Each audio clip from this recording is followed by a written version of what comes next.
I haven't really just been spending time with my team here before I did the radio show. I am so proud of their effort. I know every day what we're missing, and I know every day how far away some of the guys we're not missing are. In the case of James and Juwan, and I know what we miss in practice when guys can't go as much because they're recovering from, still recovering from surgeries or from injuries, and for them to battle the way they're battling, to be as close, obviously, as we were against Wisconsin and Purdue. And we weren't as good Sunday. I mean, there's no doubt about that. And the lack of offense affected us some Sunday. But our guys were they came to fight tonight. I mean, there's no doubt about it. And Minnesota made one more play. I mean, they just made one more play. It was a hard-fought game. It was a complete battle all the way across the board. I take nothing away from them, but I certainly take nothing away from my group. And for them to play with everything that we've dealt with, and to play with that spirit and toughness, and make the plays that they're making, and for me to know, and for you guys to have an idea, but for me to know what they're missing when it comes to the health and the confidence that comes with full health, I'm very proud of them. There have obviously been moments where you guys have been close recently. Too many. How hard is it to get them to actually believe that? Well, that's the key. That's the key. And I'm betting on myself, to be honest with you, and my staff, because we believe in them. And as long as they don't let things inside of their ears or inside of their eyes that dispel that, and they continue to look back at us and trust that film and trust each other the way that they have. Our work ethic is so good, and our spirit of tenacity and improvement and togetherness is so good. And that's why your heart aches for them. I mean, I'm 50. I mean, my heart aches to lose a game, but it really aches for them with everything that they put into it. But I have complete belief that we will continue to get better. And we've just had a few too many situations in these games where it comes down to the 1 and 2 possessions and we don't get it. But I've got a tough group who's getting more tough-minded all the time, and I totally believe in them. How frustrating is it, Tom, when Duran looks like he can score at will, and then he can't stay in the game? Yeah, that was tough. I'm sure we'll study the film. Yeah, for him to get 10 points in 9 minutes and never really get into the flow except for a couple minutes, and we took him out because after he made a couple plays because we knew we still had a lot of time left. And he would be a factor, but he's getting better and better. I'm really glad that I started him, and but obviously, it hurt us. It hurt us, and it hurt that we didn't have Josh as much. Go ahead. Tom, are we trying to get the same play that James ran at Penn State on that last play? No. Somewhat of a screening angle, but no, we had something on the other side, and it was just a matter of which guy was open on it, and he got it off, and so. I don't think we were as comfortable to try to go against that length and get it across half court in the air right now with the lineup that we had in. So it was more, you've got time for 2 dribbles, maybe 3 on that, and get a long catch up the floor. So it was a little different, but same family of plays. And then Springs' shot to win the game winner. I didn't get a good look at it yet. Yeah, I didn't get a good look at it yet. I think they credited him for a steal. Is that correct? Because they don't have him credited for an offensive rebound on the stat sheet. So I haven't. He got an offensive rebound. I thought it was 2. But they didn't credit him for 1. But has anybody got a sheet? They don't credit him for 1, do they? I thought it was a tip, wasn't it? No. Yeah, so he made a play.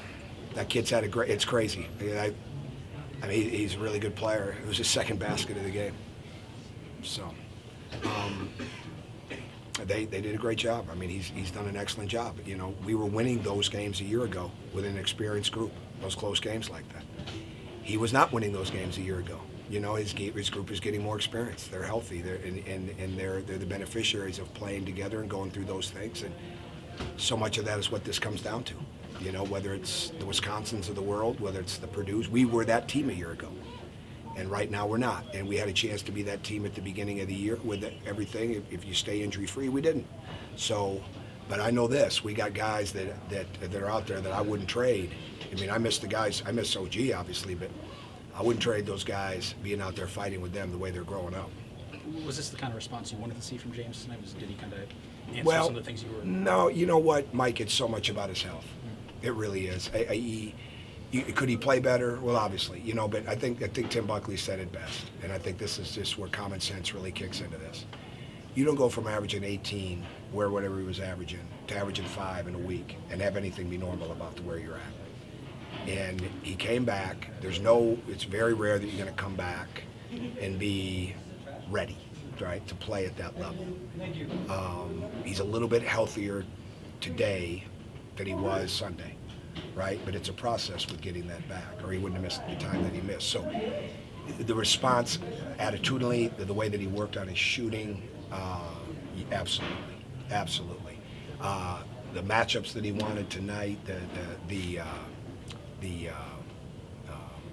initiative that he took and things of that nature, absolutely, completely proud of him. And hopefully it's going to take some time. I mean, J-Mo looked a little better tonight, but it's not there yet. I mean, but those guys are playing against really good players, and it shows up at times. But when you're fighting with effort and hustle now, then that's the equalizer. And we did that. Tom, you changed the lineup a little bit. What were you trying to get out of the lineup you put in? Oh, I don't know if it was changing it for any other reason. We wanted to do something a little bit different on the break, but it just didn't work out that way at the beginning. But I'm gonna mix it again. It wasn't like anybody lost the spot. I wanted to spark a couple of things. I wasn't trying to send a message. We had a game plan. I mean, I was very matter of fact, as the staff was the last couple of days. There's not a lot of let's not get into a lot of psychobabble. Let's get better.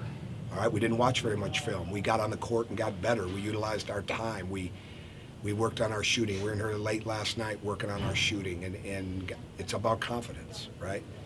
And Bob Knight said it all those many years ago. Mental is to physical. So it's 3-1 or 4-1 or whatever it is. So that's what we want to get. But seeing that ball go through the net, those are really important things. That's what I was going to ask you. Is it a confidence thing more than anything else, you think, with Robert? But with Robert? Oh, I'm not going to let him lose his confidence. So I don't know how to answer that other than I'm not going to let him. And I got a staff of guys that won't let him. And he's got a team full of guys that won't let him. And we want to keep simplifying the game for him. I mean, going into tonight, he was shooting almost 60% on catch and shoot threes. He missed some of those, right? I mean, they're open. When you take guys, when guys aren't as healthy or you take a player like OG out, and it's not an excuse because OG's gone. He's been gone for weeks now, but everybody's game plan ratchets up for your players, right? And then when James is out, now it really ratchets up. We do the same thing, right? So we won't let him lose his confidence. He got good things tonight. He was doing a good job guarding. They just didn't go. And we're not going to let him get down. He means too much. I love him. He's too valuable. Following up on that just a little bit, have you gone back, not necessarily this week, I know it was kind of a quick turnaround, but in the recent stretch, have you gone back and shown film of Kansas and North Carolina? Oh yeah, we've been doing that during the year.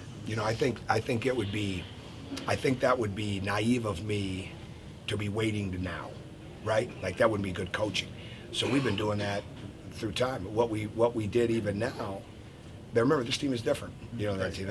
That team was as healthy as it could be early in those games. James was coming off being injured, but the bottom line for us is, I'll tell you what we showed film-wise, where we weren't as good in pick and roll D on Sunday, where our pickup point wasn't as good, and then we showed about 15 clips between Michigan, Purdue, and Wisconsin that you could put a clinic tape to, right, and let them know that yes, you can be that good.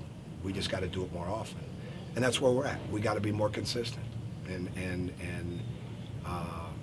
that's our bottom line. How do we keep getting more consistent? But I'm sure we'll sneak those clips back in there again, but we've done that plenty of times already.